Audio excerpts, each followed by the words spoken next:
What's up, guys? Welcome back to the channel, Too Easy Sports Betting. I'm Trice Too Easy. Guys, if you're new here, take a second, hit the subscribe button. If you've been here, please, 5 seconds of your time, give me a like, leave a comment, anything. It helps my channel and the growth a lot. It's one of the best things you can do to support me, so thank you for taking time out of your day to do that. All right, guys, and lastly, if you want to join the Discord, we're almost at 70 members in there. We do live plays, player props, parlays, all the plays every single day. We chit-chat about sports. We're in there getting hyped. We talk all day. It's a lot of activity in there, and it's a dope community. If you're trying to take sports betting serious, it's a good place to be. You need to join one of these communities, even if it's not mine. Join into something. $10 a month, guys. It's nothing, and you will get your money's worth for sure. So at least consider it. Links in the description. Okay, guys. Yesterday, I'm not sure. I didn't track it. I bet so many parlays, and I was just betting lotto after parlay. I actually hit a decent parlay. I hit a Yankees and I hit the Yankees and the Dodgers parlay together. So I did okay. I went up yesterday quite a bit.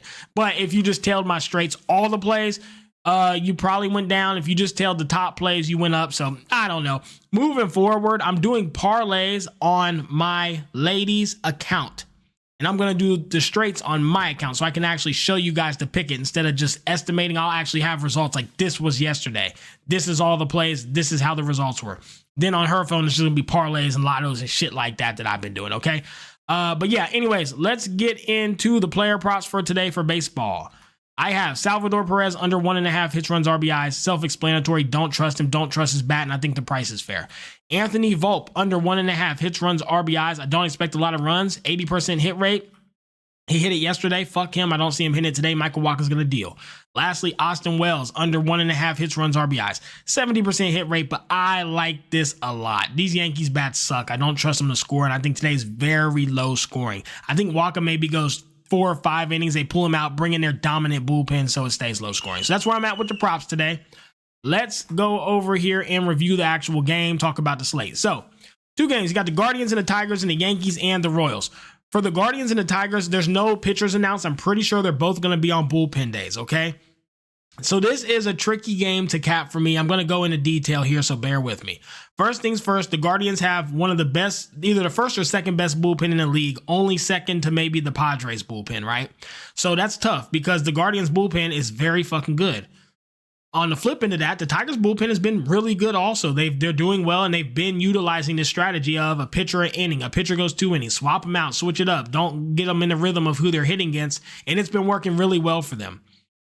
So I'm kind of torn on who has the pitching advantage. I think it slightly goes to the Guardians, but the Tigers have been performing well. Then you have to look at the bats. The Guardians' bats have been ice cold. You have to score runs to win games. These bats are awful. They look worse than the Royals and the Yankees. Like, they're awful. Their bats are so ice cold. Like, they can't score. They literally can't. I can't even explain it. Like, they literally can't score. Even the first game, they scored 5 in the first inning and then never did another thing. They haven't scored in 26 innings, I think it is. And I'm dead serious. I think it's been like 26 innings since they scored. Might be a little less or more, but the point is it's really fucking bad how their bats are right now. The Tigers, on the other hand, have been hitting the ball. So they are at a pitching disadvantage, I think, but not by a lot. But I think they do have the batting advantage.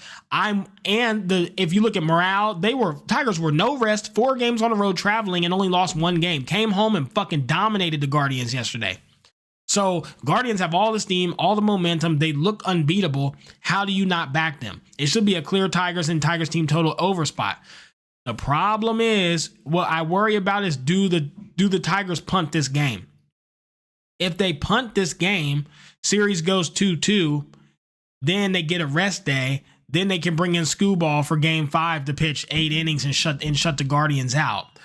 And they haven't lost a Screwball game in forever. So you have to wonder, are the Tigers going to just punt the game, throw in some bullshit arms, and basically if they win, sure, but it's not like make or break because they know they get a rest day after this, then Screwball comes in. So, and that's like a free win.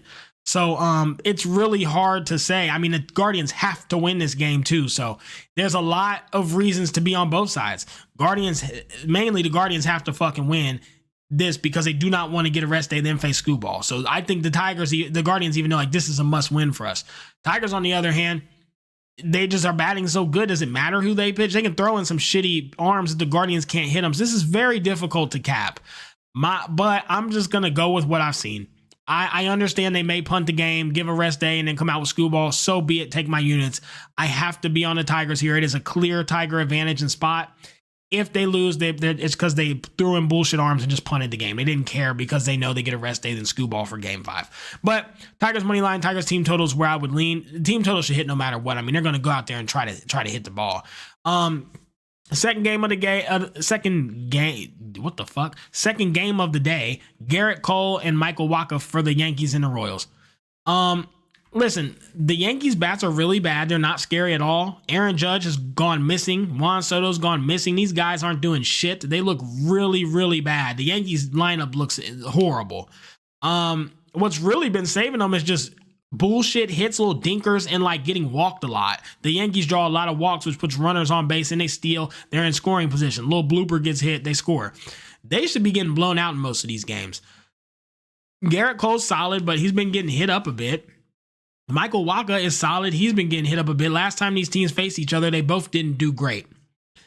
That said, you're getting the Royals first. So the Yankees got to be winning by 1 after 5 and winning by two for the full game. Michael Wacha might only pitch 4 or 5 innings, come out, and then the Royals are going to bring in the most dominant bullpen of the postseason. They have like a fucking .3 ERA. They have some ridiculous stat. The Royals bullpen has been the best bullpen in the postseason. Is not even close. They are dominating. So if they only give Michael Wacha 4 or 5 innings and the bullpen comes in, now Yankees got to deal with them. It's tough.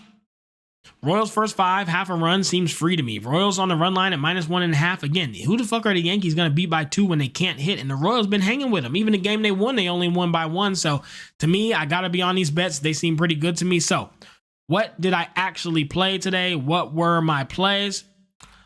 I'm on Guardians money line, Tigers money line, Tigers team total over 2.5. Royals first 5 by half a run. Royals on the run line -1.5 and -130. Austin Wells under 1.5. Anthony Volpe under 1.5, and Salvador Perez under 1.5 hits, runs, RBIs. That's my plays for baseball. If you guys want plays throughout the day, live plays, things like that, again, come join the Discord, guys. $5 a week or $10 a month. It's worth every penny. Okay, so that's it for baseball. Let's take a look at football. Let's go ahead and these. I'm going to start with the props for these. I do like this game tonight. I think it should be good, so we'll talk about it. It's not as in-depth because it's pretty simple, but first player prop I have is Zach Charbonnet. Over 14.5 receiving yards. Guys, he's blown this line out. 4 for 4 this year so far. 5 for 5, I should say. He's hit this line. Why would you not bet this for a great price of -120? It's almost like you have to bet it. So I'm on Zach Charbonnet under over 14.5 receiving yards. Then I took Geno Smith under 1.5 passing touchdowns. Guys, he passes for 1 touchdown a game. Like, it's literally right here. He's done 1 every game. Why not ride this? Why not ride this? If it's hitting at 100% rate, just ride it till that shit starts missing, man. You see me do it with baseball all year. I'll hit a player to be ice cold 5 games in a row. He misses a couple times, I stop betting it, but we've been riding streaks of players. Let's ride these. Next, Jordan Mason, longest rush, over 17.5 yards. Again, 100% hit rate on all 5 of these. How do you not bet them? It makes no sense. Hell, parlay all 3 of these if you want. Shit, I think they all hit. I think these are really fucking good bets. So that's my baseball player props, or football player props. Let's review the game. You got 49ers and you have the Seahawks. There's not a lot to talk about here, guys. These teams suck. I'm going to be the one to say it since no one wants to talk about it. Everybody lives in the past. Everybody, 49ers. They trash. They're not playing good ball. The 2 teams they beat, who did they beat? They beat the fucking Patriots, and I think they beat the Browns, right? Who the hell did they beat? They beat the Patriots, and they beat the Jets. The only 2 teams they cooked was the Patriots and the Jets. That's really bad. Like, really, really fucking bad. When they played versus a good defense, Vikings, they got 17 points. And that's the only good defense they've said. Outside of that, they played the Cardinals, the Patriots, trash, Rams, trash, Jets, trash. And they ran up the score. Ooh, 49ers are good. They're terrible. They haven't performed. They haven't looked good at all. And they lost to the Cardinals still. And then 17 points versus the only good defense they saw. I don't trust the 49ers. I don't think they're playing good. Flip into that, these goddamn Seahawks, man, they have really fallen off. They started the season off hot. I thought they were pretty good, but man, they're coming down to reality too. Losing to the Giants, getting blown out by the Lions. They beat the Dolphins, who are possibly the worst team in the league. They beat the Patriots, and they beat the Broncos. Their wins are basically just as bad as the 49ers. They beat teams of nobodies. Who really cares? Like, it literally, those wins absolutely don't matter. Lately, they can't score. They can't put up points. It's been really bad for them, so I don't trust them at all. You already know what it is. You already know I'm hitting them with the salmon. Let me see. Can y'all see this? You know I do the salmon and the broccoli and cheese. My favorite fucking lunch in the world. Just make you feel good, you know? Anyways, so yeah, I mean, I'm going to lean the under 49.5. I think it's way too high. Both these teams are going to want to compete. I think this is a big win for these teams. You got two teams who are considered good. Now they're going head to head. They've been kind of shaky lately on rough streaks, both coming off rough beats. To me, this is a spot. I mean, you got the 49ers losing to the Cardinals. You got the damn Seahawks losing to the Giants. These teams need a win. It's Thursday night football, which is historically low scoring. And I just don't trust either of the offenses. I think this is a competitive game tonight, and it stays low scoring. So what are my actual plays for football tonight? I'm on the under 49.5. I'm on Zach Charbonnet 15 plus receiving yards. I'm on Geno Smith under 1.5 passing touchdown. Jordan Mason longest rush over 17.5.